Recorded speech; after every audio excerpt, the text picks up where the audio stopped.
Report को लेकर जिसको लेकर हंगामा बरपा हुआ है और विधानसभा में इसको लेकर पिछले 3 दिनों से आज चौथा दिन है दिल्ली विधानसभा के सत्र का, जिसमें आज हंगामा होने की संभावना बनी हुई है। और आखिर क्यों ये हो रहा है हंगामा? क्या केजरीवाल फिर बेनकाब होंगे? दिल्ली विधानसभा में आज स्वास्थ्य सेवाओं से जुड़ी कैग रिपोर्ट पेश की जा रही है। मुख्यमंत्री रेखा गुप्ता इस रिपोर्ट को पेश कर रही हैं। विधानसभा सत्र का चौथा दिन भी कैग रिपोर्ट के लेकर हंगामा खेज रहा है। इससे पहले शराब नीति पर रिपोर्ट सदन के पटल पर रखी गई थी, जिसमें खुलासा हुआ कि तत्कालीन केजरीवाल सरकार ने आबकारी नीति के जरिए 2000 करोड़ रुपए की लूट की, जिस पर सियासी संग्राम मचा हुआ है। अब यह रिपोर्ट लोक लेखा समिति यानी पीएसए में भेजी गई है, जहां इस पूरे मामले की हर पहलू पर बारीकी से गौर किया जाएगा। अब एक बार फिर स्वास्थ्य से जुड़ी ऑडिट रिपोर्ट सदन में रखी जाएगी। इस रिपोर्ट में स्वास्थ्य सेवाओं की गुणवत्ता और सरकारी अस्पतालों में के कार्यप्रणाली पर गंभीर सवाल उठाए गए हैं। रिपोर्ट के मुताबिक दिल्ली की प्राथमिक स्वास्थ्य सेवाएं चरमरा चुकी हैं। मोहल्ला क्लिनिक, डिस्पेंसरी सहित सभी प्राथमिक स्वास्थ्य केंद्र यानी कि पीएचसी डॉक्टर्स, कर्मियों, दवाओं और बुनियादी सुविधाओं की कमी से जूझ रहे हैं। हालात ये हैं कि इन मोहल्ला क्लिनिक्स में थर्मामीटर, ब्लड प्रेशर जांच की मशीन और ग्लूकोमीटर जैसे सामान्य उपकरण भी नहीं हैं। अधिकतर मरीजों की जांच में डॉक्टर 1 मिनट भी नहीं लेते हैं और बिना जांच के दवा थमा दी जाती है। कैग रिपोर्ट में कहा गया है कि मार्च 2017 तक 1000 मोहल्ला क्लिनिक बनने थे, जबकि मार्च 2023 तक 523 मोहल्ला क्लिनिक ही खुल पाए और इसमें से भी शाम की पाली के 31 क्लिनिक हैं।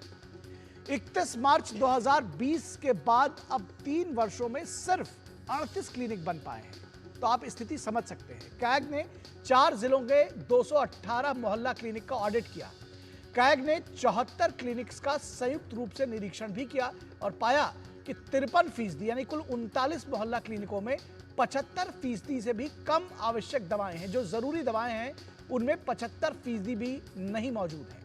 वहीं मोहल्ला क्लिनिक, मोबाइल हेल्थ योजना, डॉक्टर, एनएनएम, फार्मासिस्ट की कमी से जूझ रही है और इन दोनों योजनाओं के लिए आवश्यक सूची में दर्ज 100 दवाओं में से 76 दवाएं सेंट्रल स्टोर में नहीं है, यानी आवश्यक दवाओं के बगैर ही मोबाइल हेल्थ योजना चल रही है।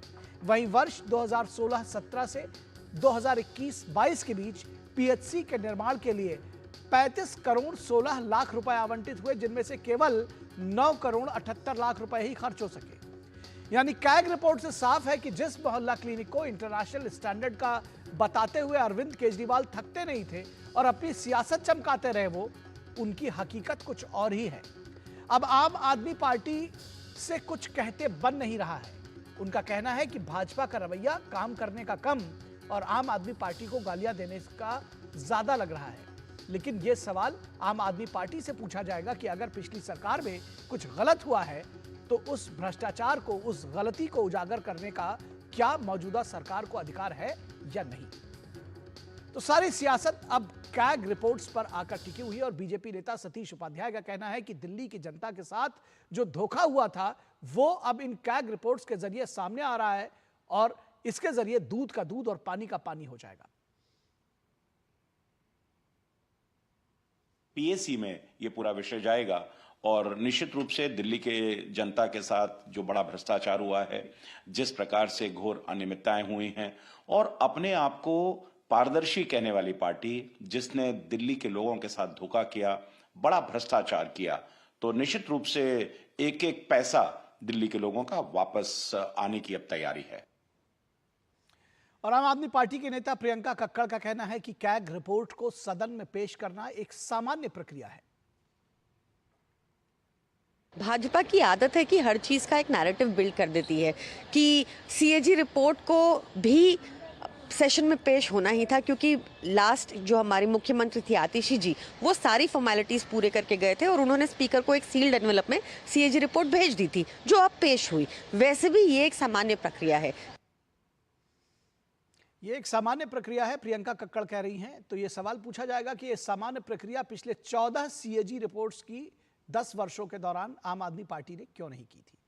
फिलहाल सीएजी रिपोर्ट विधानसभा में पेश की गई है और रिपोर्ट को लेकर विपक्ष का हंगामा बरपा हुआ है। हमारे साथ हमारे संपादकीय सलाहकार विनोद मिश्रा मौजूद हैं इस पूरे विषय पर बातचीत करने के लिए। विनोद जी, सबसे पहले तो ये सवाल उठता है कि क्या ये जो पिछली सीएजी रिपोर्ट्स पेश नहीं की गई थी, अभी आपने प्रियंका कक्कड़ को सुनाई, वो कह रही है कि एक सामान्य प्रक्रिया है, अगर सामान्य प्रक्रिया ही थी तो इस सामान्य प्रक्रिया को पहले पूरा कर लेते। अब बेनकाब होकर, बेआबरू होकर, बड़े तेरे कूचे से हम निकले, ये वाली स्थिति क्यों पैदा हो रही है? निखिल, बात बिल्कुल दुरुस्त है आपकी। और अगर ये सामान्य प्रक्रिया है तो दिल्ली हाई कोर्ट को क्यों आदेश देना पड़ा? आम आदमी पार्टी की सरकार थी उस समय में कि असेंबली में सीएजी की रिपोर्ट एक तरह से संवैधानिक वैधता है उसको रखना। तो अगर इस कानूनी प्रक्रिया को और ये संवैधानिक बाध्यता को आपने लागू नहीं किया तो जाहिर सी बात है कि इस बात को लेके बीजेपी तो एग्रेसिव थी चुनाव के समय में ही। और अब को अगर सीएजी की रिपोर्ट से इतना डर था तो जाहिर सी बात है कि आप उसको रखने के लिए तैयार नहीं थे, और बीजेपी ने इस बात को पकड़ लिया था कि आप क्यों डरे हुए हैं। जी। तो सवाल इससे इंपॉर्टेंट ये है कि आप इसको सामान्य प्रक्रिया आम आदमी पार्टी कह लें, सीएजी के रिपोर्ट को कोई ज़्यादा तरजीह ना दें, वैल्यू नहीं करें, लेकिन आपको निखिल और हमें याद है कि अरविंद केजरीवाल जब करप्शन अगेंस्ट इंडिया के जो चला रहे थे मुहिम, जी। उस समय में वो सीएजी रिपोर्ट और सीएजी को सबसे ज़्यादा एक भारत में एक मानते थे कि व्हिसिल ब्लोअर। केजरीवाल कहते थे कि अगर सीएजी नहीं हो तो फिर इस तरह से जो कांग्रेस पार्टी ने 2G, 3G ये सारे जो घोटाले हुए हैं तो देश को लूट के लेके चला जाए। तो अगर उस समय में कांग्रेस के यूपीए के समय में अगर इस सीएजी की रिपोर्ट बिल्कुल सही थी और एक सबसे बड़ा व्हिसिल ब्लोअर था, तो फिर आज दिल्ली सरकार के लिए जब ये सीएजी की रिपोर्ट आई तो उसमें वो गलत क्या हो गया? सवाल मंशा से ज्यादा ये है कि आप जो एक केजरीवाल मॉडल प्रस्तुत किया था दुनिया के सामने में, और हर जगह जाके अपने मोहल्ला क्लिनिक में लोगों को घुमाते थे, हर जगह इस बात को बताते थे कि हमने एक रिवॉल्यूशन कर दिया है, ये सारे रिवॉल्यूशन के दावे को आप एक तरह से सीएजी ने एक आपको बेनकाब कर दिया है कि एक मोहल्ला क्लिनिक में एक टेम्परेचर नापने का थर्मामीटर ना हो, ब्लड प्रेशर नापने का वहां कोई मशीन ना हो, तो आप कह सकते हैं कि ये किस तरह की ठगी थी। 1 मिनट के अंदर में अगर किसी पेशेंट को जांच करके उसको रिपोर्ट दी जा रही है तो सवाल ये है कि ये सिर्फ एक फ्रॉड ही साबित हुआ है। तो ये बात दुरुस्त है अपने आप में कि आपका मॉडल सिर्फ जनता के बीच में एक तरह से भ्रम पैदा करके आपने ओछी सियासत की है, उसका ग्राउंड पे ऐसा कुछ भी नहीं निकला, न लोगों को हेल्थ सर्विस में कुछ ऐसा चमत्कार दिखा। निखिल जी बिल्कुल, ये तो साफ तौर पर देखा जा रहा है, लेकिन ये भी समझना चाहेंगे जिस तरह से पिछली रिपोर्ट जो आबकारी नीति को लेकर की थी वो पीएससी को भेज दी गई, तो इस तरह की जो भी रिपोर्ट्स आ रहे हैं, चाहे वो जो आज पेश की जाएगी स्वास्थ्य से जुड़ी हुई या उसके आगे की जो रिपोर्ट्स है, इसको किस तरह से आगे बढ़ाया जाएगा? क्या ये भी पीएससी को भेजी जाएगी या सदन इस पर क्या कार्रवाई कर सकता है? निखिल, ये संवैधानिक प्रक्रिया है कि पीएससी में इसकी चर्चा होती है, उसमें सत्ता पक्ष और विपक्ष के दोनों के एमएलए होते हैं, और उसमें जब इसकी रिपोर्ट को रखी जाती है तो उस रिपोर्ट में चर्चा के साथ साथ कार्रवाई की भी अनुशंसा होती है। पीएससी रिपोर्ट, उसमें जो घोटाले हैं हुए हैं, उसमें जो राजस्व की क्षति हुई है, उन सब चीज़ की व्याख्या होती है, और उसके बाद उसकी कार्रवाई की भी बात होती है। तो ये एक संवैधानिक प्रक्रिया है असेंबली की, और असेंबली इस प्रक्रिया को अपना आगे बढ़ाया है, पीएससी की रिपोर्ट में जाएगी। लेकिन ये जनता के लिए जानना जरूरी था इस बात को निखिल कि जो सीएजी ने, चाहे वो लिकर पॉलिसी के बारे में हो या हेल्थ के लेके हो, उन्होंने जो सीएजी की रिपोर्ट दी है वो कम से कम जनता को बता दिया है कि भाई सिंपल सी एक चलता फिरता शीला दीक्षित के समय के जो हॉस्पिटल्स थे, जो नॉर्मल तरह से वहां पे सिस्टम बना हुआ था हेल्थ सेवा के, आपने उसको भी खत्म कर दिया। और अभी अगर दिल्ली के कई हॉस्पिटल में आईसीयू के वार्ड भी नहीं है, सरकारी हॉस्पिटल में, कई हॉस्पिटल में वो सारी चीजें इक्विपमेंट नहीं है, आप उसके बदले में मोहल्ला क्लिनिक का ये नाम फैला के लोगों में एक क्रांति बनाने की बात कही थी, आपने दुनिया में इसका प्रोपेगेंडा किया। नतीजा लोगों के सामने में यही निकला कि ये एक सफेद हाथी सामने में आया, और लोगों का जो स्वास्थ्य सेवा था उसके मामले में कोई गुणात्मक परिवर्तन नहीं कर पाया। तो ये झूठ कब तक चलता है? ये इस झूठ को कम से कम बिल्कुल, और ये देखने की बात होगी, बिल्कुल बिल्कुल ये देखने की बात होगी कि सियासत का, इस पूरी रिपोर्ट का दिल्ली की सियासत पर क्या कुछ असर पड़ता है। हमारे साथ हमारे संवाददाता शैलेंद्र मिश्रा भी जुड़े हुए हैं। शैलेंद्र, क्या कुछ ताज़ा जानकारी है और क्या कुछ हो रहा है विधानसभा में? क्या कुछ ताज़ा अपडेट आप हमको देंगे? कब पेश की जाएगी ये सीएजी की स्वास्थ्य पर आधारित जो रिपोर्ट है वो? निखिल, 2 बजे आज दिल्ली विधानसभा की कार्रवाई शुरू हुई और सबसे पहले स्पेशल मेंशन में तमाम जो विधानसभा सदस्य हैं वो अपने क्षेत्र की समस्याओं या किसी मुद्दों पर अपनी बात रख रहे थे। थोड़ी देर में अब संभवतः 10-15 मिनट के अंदर ये रिपोर्ट पेश होगी। 3 बजे के बाद ये रिपोर्ट पेश होनी थी, सीएजी की रिपोर्ट हेल्थ डिपार्टमेंट को लेकर।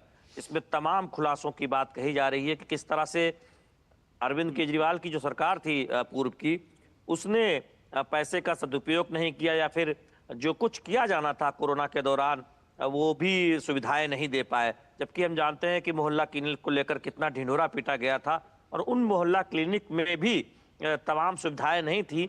सीएजी रिपोर्ट इस बात की ओर इशारा करती है जो सूत्र बता रहे हैं। तो थोड़ी देर में हम देखेंगे कि दिल्ली विधानसभा में मुख्यमंत्री रेखा गुप्ता सीएजी की रिपोर्ट पेश करेंगे। ये दूसरी रिपोर्ट होगी। इससे पहले आबकारी की रिपोर्ट, कैग की रिपोर्ट पेश हो चुकी है आबकारी विभाग पर, वो पीएससी को भेजी जा चुकी है 9 सदस्यीय समिति पर। उस पर चर्चा भी हुई थी, हमने देखा कल। और अब आज हेल्थ डिपार्टमेंट को लेकर ये रिपोर्ट पेश होनी है। तो अब बस ज्यादा समय नहीं है जब हम देखेंगे कि सदन के पटल पर ये रिपोर्ट रख दी जाएगी। ठीक है, दिल्ली की सियासत पर इसका असर किस तरह से देखते हैं?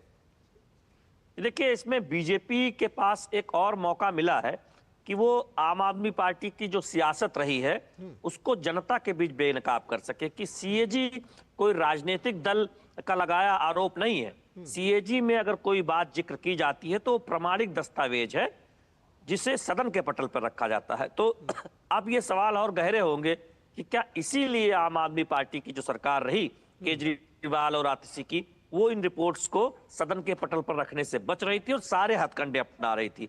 और दूसरी बात यह है कि जब इस पर पीएससी बैठेगी, ये पैसा क्यों सही तरीके से खर्च नहीं हुआ, जैसे कि राजस्व के नुकसान की बात शराब नीति में, अब इसमें पैसा सही ना खर्च करने की बात, तमाम अनियमितताओं की बात, तो इससे आम आदमी पार्टी पर आरोप और गहरे होंगे जो बीजेपी एक राजनीतिक दल के तौर पर पहले कहती रही थी विपक्ष में रहते हुए, और ये भी आरोप लगाती थी कि संविधान की दुहाई तो देते हैं, सीएजी रिपोर्ट का मामला उठाकर ही आंदोलन किया, राजनीति में आए फिर बाद में, और खुद सत्ता में जब आए तो सीएजी रिपोर्ट नहीं रखी सदन के पटल पर।